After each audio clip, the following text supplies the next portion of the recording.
Doctor professor Kuldeep, professor Subhash, physics department NIT के मेरे बाकी के कोलीग्स, हमारे NIT के डायरेक्टर प्रोफेसर सूर्यवंशी जिन्होंने इस कार्य को यहाँ पर संपन्न कराने के लिए अपनी अनुमति दी और सभी सुविधाएं जो हैं वो उपलब्ध कराईं, IAPT की तरफ से मैं उनका बहुत बहुत आभारी हूँ और धन्यवाद प्रेषित करता हूँ।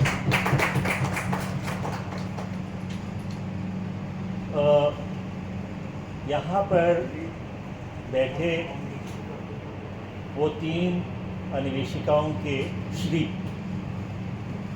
श्री अन्वेषिका के पुरस्कार प्राप्त करने वाले स्मिता जी को, अमित जी को और मेरे अब परम मित्र, आपको इनका नाम बताने की आवश्यकता नहीं है, उनको मैं बधाई देता हूँ कि उन्होंने ये जो पहली बार पुरस्कार स्थापित किया गया है उसको प्राप्त किया।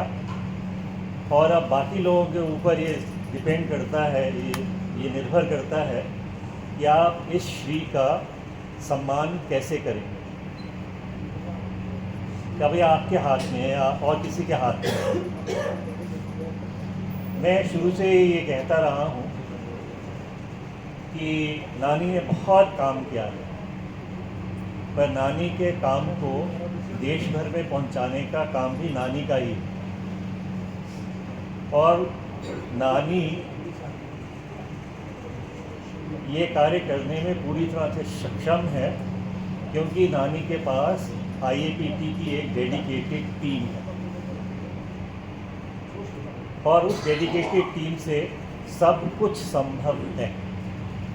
मैं ये नहीं मानता कि कुछ असंभव होगा।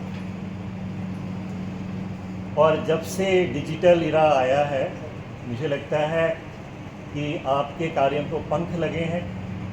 आप बहुत कम नोटिस पर एक दूसरे से मिल सकते हैं, बात कर सकते हैं, अपने विचारों को साझा कर सकते हैं और नए नए प्रयोग कर सकते हैं। और ये IAPT के लिए एक अच्छा संदेश भी है। जब मैं यहाँ इस कार्यक्रम में भाग लेने के लिए मुझे दिनेश जी ने और कुलदीप जी ने बोला तो मैं बहुत खुश था। उसके कई कारण। एक तो ये कार्यक्रम RC23 का पहला बड़ा कार्यक्रम हो रहा था।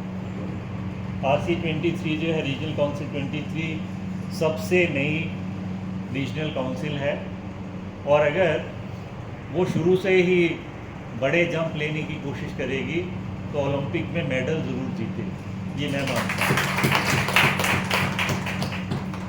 और मेरी आपके साथ बहुत बहुत शुभकामनाएं।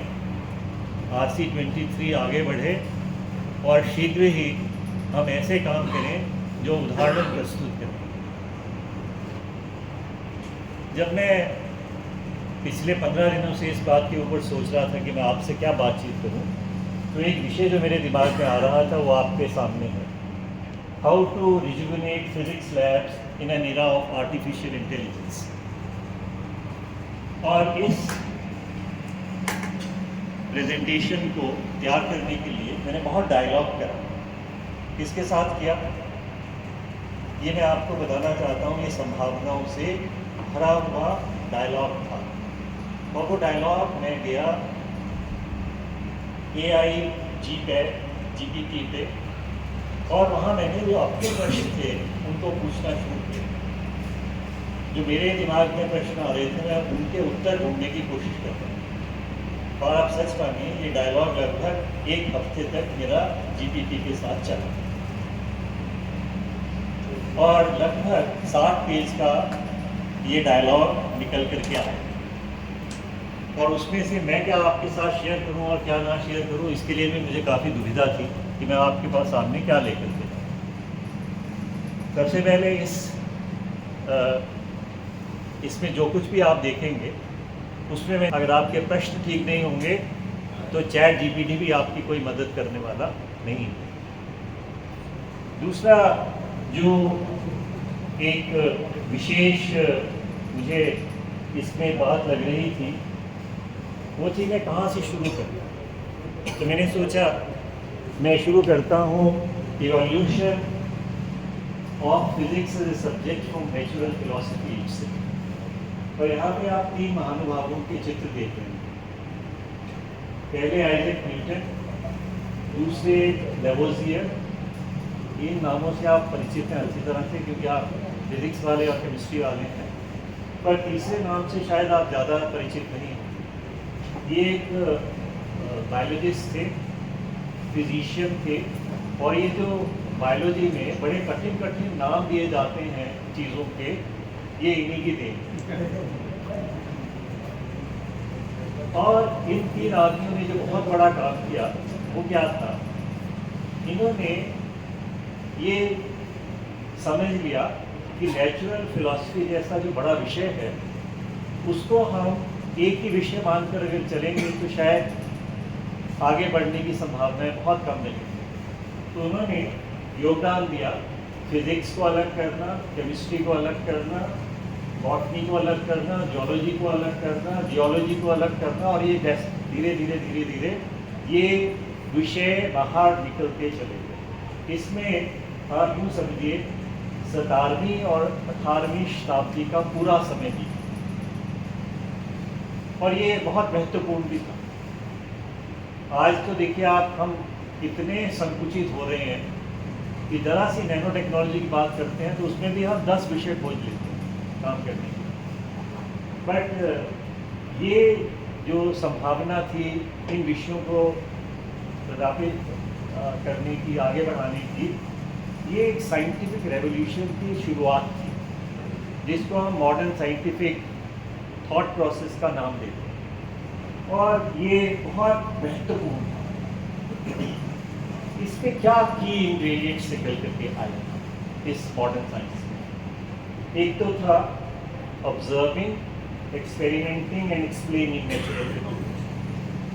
हम आज भी यही कर रहे हैं, नानी में हम यही कर रहे हैं। वर्मा जी कह रहे थे आप मार्केट में जाइए, ऑब्जर्व कीजिए और एक्सपेरिमेंट कीजिए उसको वापस घर पे आके, फिर यहाँ ये जो मीट हो रही है इसमें आके उसको एक्सप्लेन कीजिए आप क्या कर रहे हैं, वार्तालाप कीजिए आप, जिसको कहते हैं हमारे यहाँ वाद विवाद कीजिए। हमारे यहाँ बहुत बड़ी परंपरा रही है वाद विवाद की।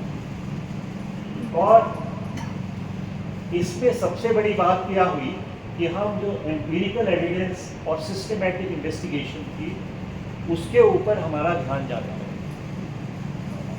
और इससे हमारे पास एक धीरे धीरे ऐसा मेथड निकला, ऐसी अप्रोच निकली जिससे इन सब विषयों के जो फाउंडेशन हैं उनको हम स्थापित कर सकें। और हर विषय की फिर अलग अलग मेथडोलॉजी निकलने लगी। जैसे फिजिक्स की अलग मेथडोलॉजी है, वो बायोलॉजी की मेथडोलॉजी नहीं है। और हमें ऐसे लगने लगा 17वीं शताब्दी के अंत तक कि शायद हम ना डाइवर्ज कर रहे हैं।